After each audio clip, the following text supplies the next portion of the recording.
My daughter refused to step into our house. We had just pulled into the driveway. She unbuckled her seatbelt, but instead of running to the front door like she always did, she grabbed my hand and froze. I asked her what was wrong. She didn't answer. Her face turned pale and she pointed toward the top floor window. My bedroom window. "Mom," she whispered, "look at the window." I followed her gaze. My entire body tensed. Behind the curtain, I saw the outline of a person, still, watching us just standing there in my bedroom on the third floor. No one was supposed to be in the house. I pulled Kaya behind me and called 911. My hands were shaking so hard I nearly dropped the phone. The dispatcher asked me if anyone else had access to the home. Only my sister, and she wasn't answering. I hadn't heard from her since last night, when she sent me a picture of Kaya smiling from inside a blanket fort. I had been gone less than 48 hours. I watched a police storm into my house. I kept Kaya pressed against me, trying to stay calm while my heart felt like it was breaking through my ribs. It wasn't just fear, it was betrayal. Something was deeply wrong, and I felt it before anyone said a word. What the officers found inside wasn't just disturbing, it was personal. It was something I could never have imagined, something my own sister had set in motion. And it all started with one choice: letting her babysit my daughter for just one night. My name is Alyssa. I'm 32, a single mom, and the only constant in my daughter Kaya's life. She's 7 years old and fiercely imaginative. She gives names to her stuffed animals, talks to plants, and insists that the moon follows her at night. She is the center of my world. My life revolves around making sure she feels safe, heard, and loved. We live in a 2-bedroom townhouse just outside Portland. It's a quiet neighborhood filled with dog walkers, retired couples, and the occasional teenager mowing lawns for cash. It's not perfect, but it's home. I keep our space clean, cozy, and predictable because stability is something Kaya needs. After my ex-husband left 3 years ago and moved to Denver, it's been just the two of us.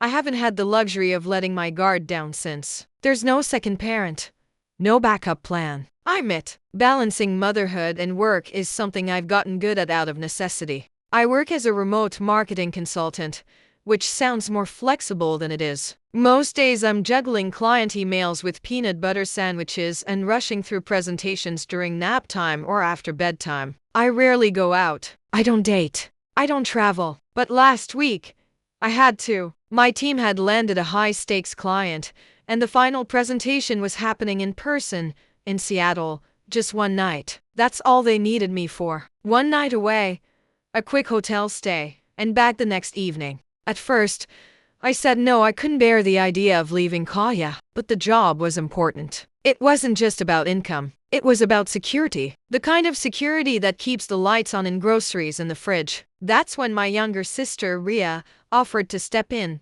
Ria is 28 and everything I'm not. She's spontaneous, impulsive, and wildly unpredictable. She's never held a job longer than a year, loves festivals, couch hops between cities, and has a tendency to romanticize chaos. But she loves Kaya. They have a bond that's undeniable. Ria is the fun aunt, the one who teaches her silly dances, brings glitter wherever she goes, and buys matching pajamas even though she's terrible at folding laundry. Still, I hesitated. Ria had never watched Kaya overnight. I knew she cared, but I also knew she could be careless. She had a way of brushing off rules and improvising in moments that needed structure. But she begged. She told me she was trying to be more responsible. She wanted me to trust her. It's just one night, Elisa, she said. We'll eat mac and cheese, watch movies, and be in bed by 9. It'll be boring. I swear I made her promise to stay the entire night. No visitors, no leaving Kaya alone. I walked her through Kaya's routines, made a printed list of emergency numbers, stocked the fridge, and showed her how to use a home alarm system. She rolled her eyes but agreed to everything. Kaya was thrilled. When I left that morning, Kaya wrapped her arms around my neck and whispered, "I'll take care of Auntie Ria." It made me smile, but part of me felt uneasy. I kissed her forehead, told her I'd be home tomorrow, and backed out of the driveway, watching her wave at me through the window. The presentation went well. My team nailed it. We celebrated briefly, and I checked my phone every hour for updates. Ria sent me a picture around PM. Kaya buried in a mountain of pillows, holding a juice box like a trophy. The caption read, "Still alive." I allowed myself to exhale. Maybe I'd been overthinking. That night, I called to say goodnight. No answer. I texted her. Nothing. I assumed Kaya had fallen asleep and Ria had left her phone somewhere. Still, it bothered me. I don't sleep well when Kaya's not next to me,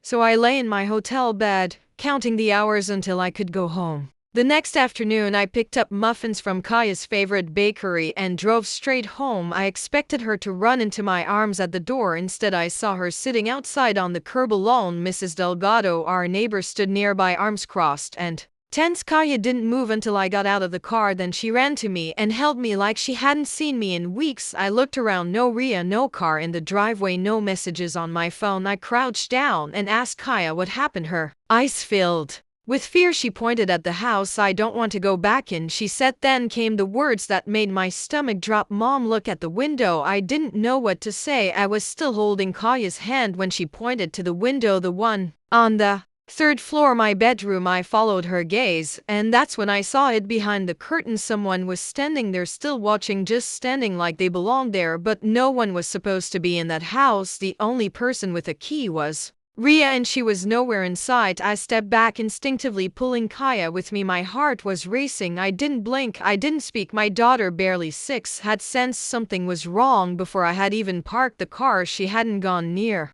the front door. She knew something I didn't. Mrs. Delgado saw my face and came closer. What's going on? She asked. I shook my head and told her quietly to keep Kaya with her. I didn't want my daughter anywhere near the house. She nodded, took Kaya gently by the shoulders, and walked her across the street. Kaya looked back at me with wide, scared eyes, but she didn't protest. I dialed 911 and told the dispatcher that there was someone in my house. I gave them the address and explained that only my sister should have had access, but she wasn't answering her phone. My voice shook, but I stayed clear and firm. The dispatcher told me to stay where I was, not to approach the house, and that police were already on their way. My hands were trembling as I hung up. I tried calling Ria again, straight to voicemail. My stomach was tight, my skin clammy. I kept staring at the window, waiting for the curtain to move again, but whoever was inside stayed hidden. That made it worse. The stillness, the waiting. Police arrived within 10 minutes. 2 patrol cars pulled up to the curb.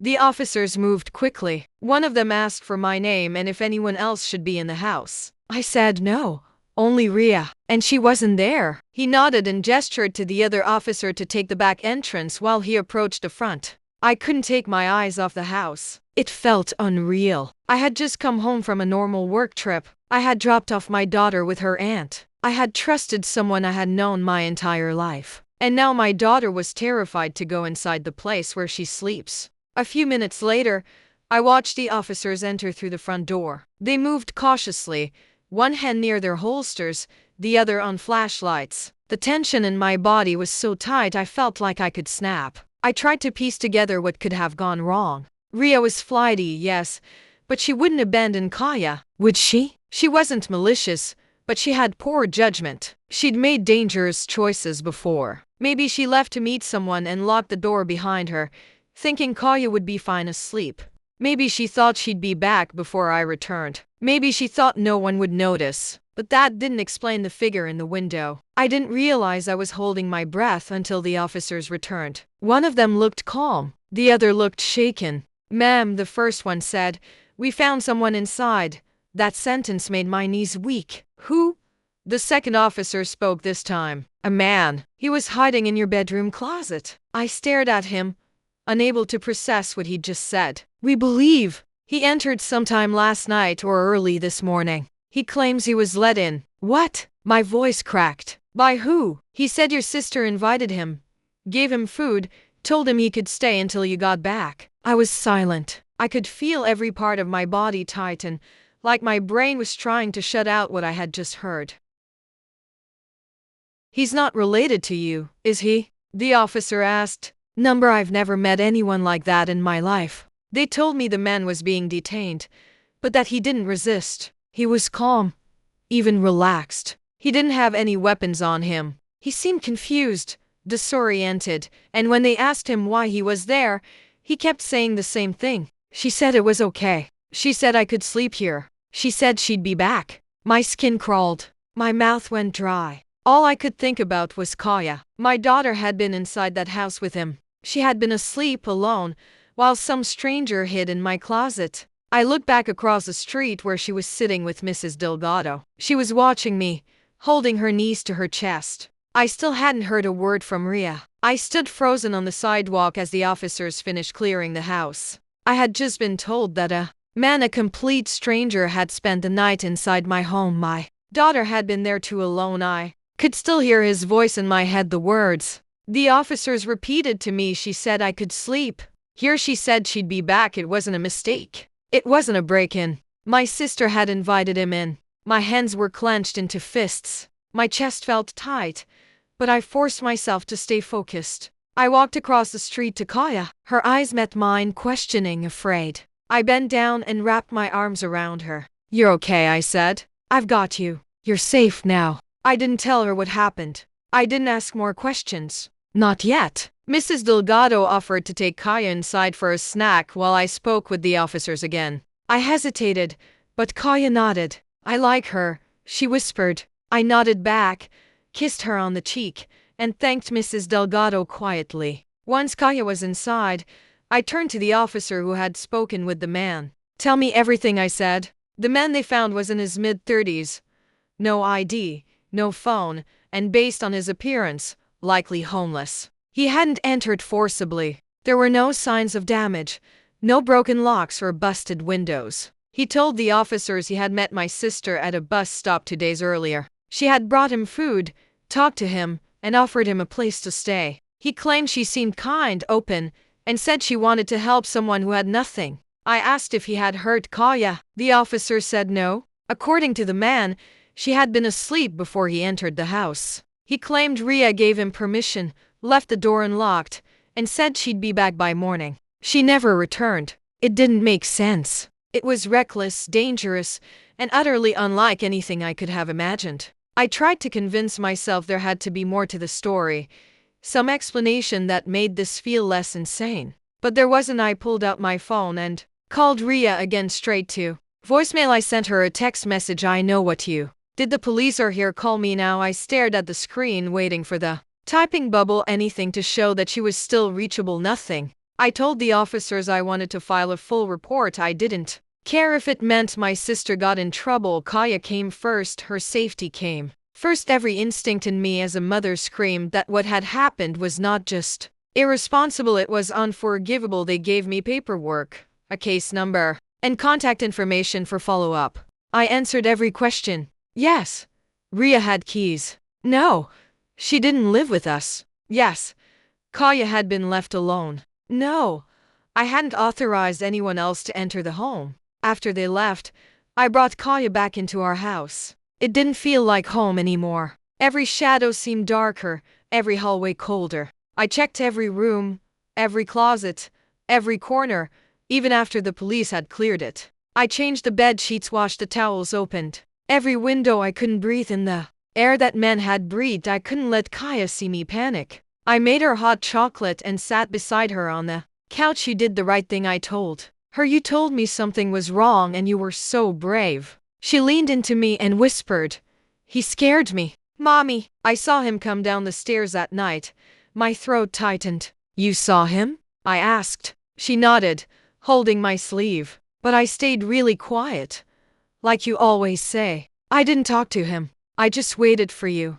I held her tighter. She had seen him. She had stayed quiet. She had waited alone. And Ria had left her there.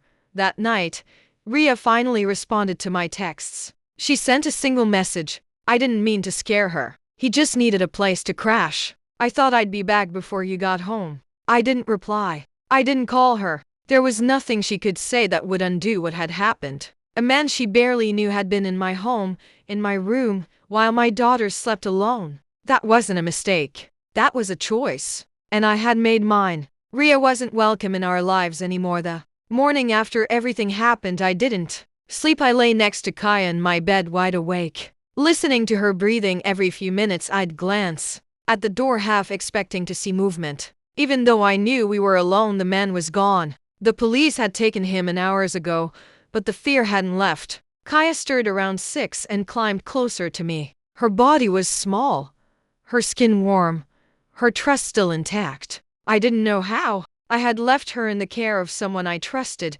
and she had been failed in the worst way. And still, she curled up next to me like nothing could touch her, like I was the safest place in the world. That made me more determined than ever to protect her. Around 8, Ria finally called. I let it ring. Then I answered. Her voice was casual, like she didn't understand the weight of what she'd done. Hey, I saw your messages. Look, I know you're mad, but can we just talk before you do something drastic? I didn't yell. I didn't even raise my voice. I wanted her to hear everything clearly. There was a man in my house, I said. In my bedroom, in the closet. My daughter saw him come downstairs in the middle of the night. She was terrified. She sat outside waiting for me because she was too scared to be in her own home. There was a pause, followed by a sigh. I know it sounds bad, but it's not what you think. Then tell me what it is, I said. I met him at a bus stop a few days ago. He said he had nowhere to go. He wasn't creepy, Alyssa. He was just lost. I brought him some food. He seemed sweet. We talked. He said he needed somewhere to sleep, just for one night. And you let him into my house? With Kaya there? I thought she was asleep. I didn't think it would be a big deal. I figured I'd be back before she even woke up. You didn't tell me. You didn't ask me. You didn't even stay. Ria's voice tightened. I was trying to help someone. You think the world is black and white, but sometimes people just need a chance.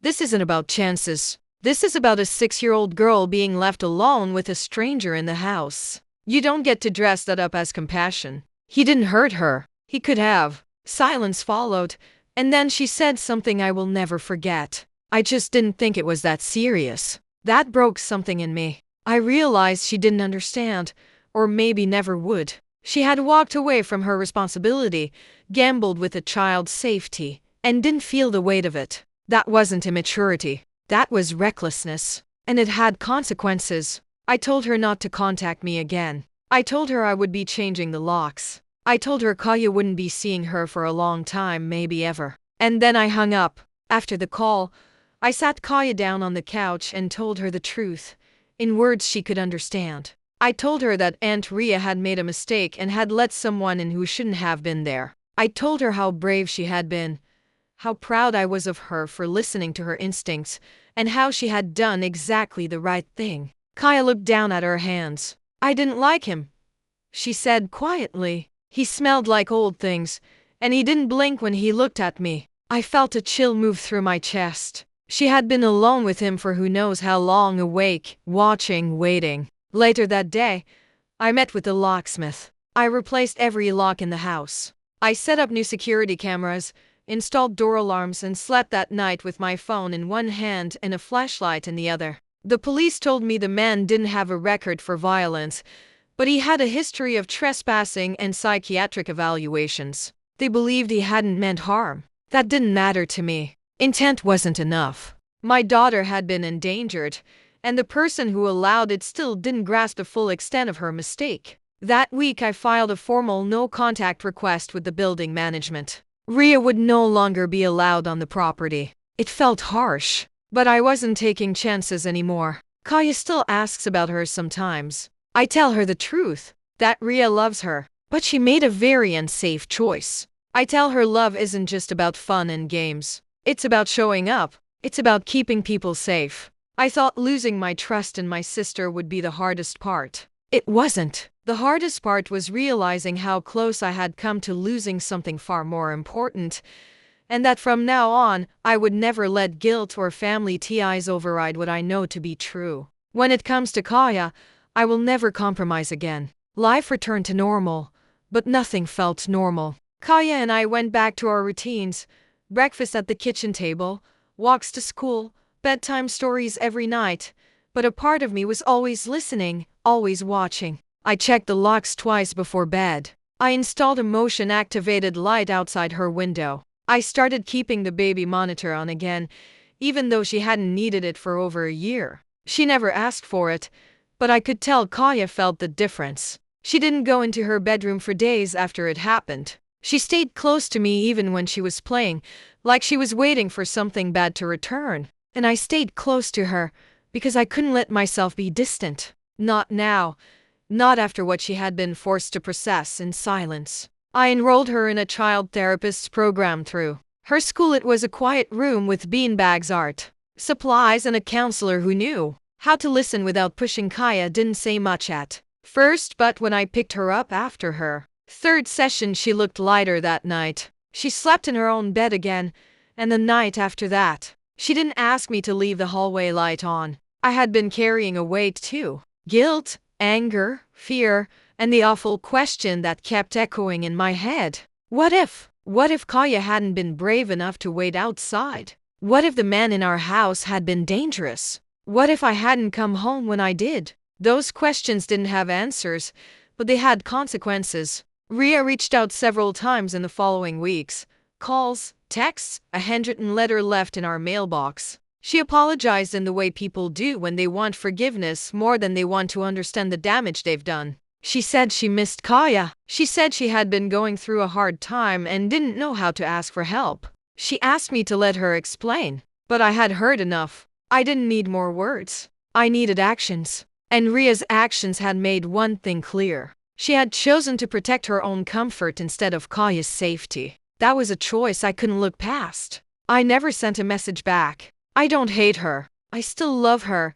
In the way you love someone who shares your blood and your childhood and the memories that shaped you. But love doesn't always earn trust. Trust is something you protect, something you prove. And once it's broken in the way she broke it, love alone is not enough to put the pieces back together. I've learned that boundaries are not punishment, they're protection. They're the shield you put around your life when someone has proven they can't be trusted to hold it gently. I learned that saying no isn't cruel. It's how you say yes to your child's safety, your own peace, and the life you're trying to build. Most of all, I learned to listen to my instincts, to my daughter, to the voice in my gut that spoke quietly before I handed over the keys, and to the voice of a 6-year-old girl who whispered, "Mom, look at the window," when something felt wrong. That voice saved us. That moment changed everything. Kaya still remembers what happened, but she doesn't talk about it often. She'll mention it in fragments when something reminds her. That man didn't blink. I didn't like his shoes. I heard him breathing in the hallway. And I listen. Every time. Because the day she was scared and spoke up, she showed me just how much she sees, how much she feels, and how much she already understands about danger. I'm proud of her, more than proud. I trust her. She saw the truth before I did, and because of her, we're safe. Now, when I leave the house, even just for groceries, I look her in the eyes and say, if anything feels wrong, you tell me. Right away. And she always nods, serious and steady, because she knows. And I do too. This wasn't just a wake-up call. It was a line in the sand.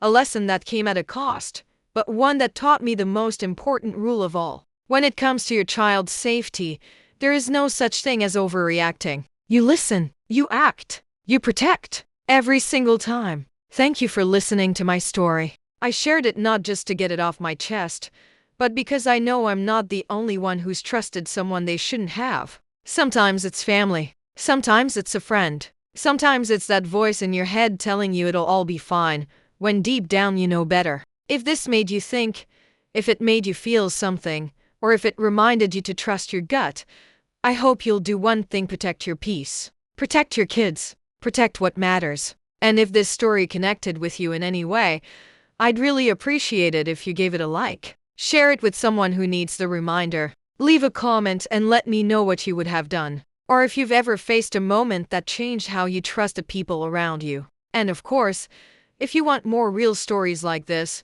ones that don't shy away from the hard parts, hit that subscribe button. There's more to come, and I'd love to have you here. Stay safe, stay sharp, and always listen when something feels wrong. Until next time, do subscribe.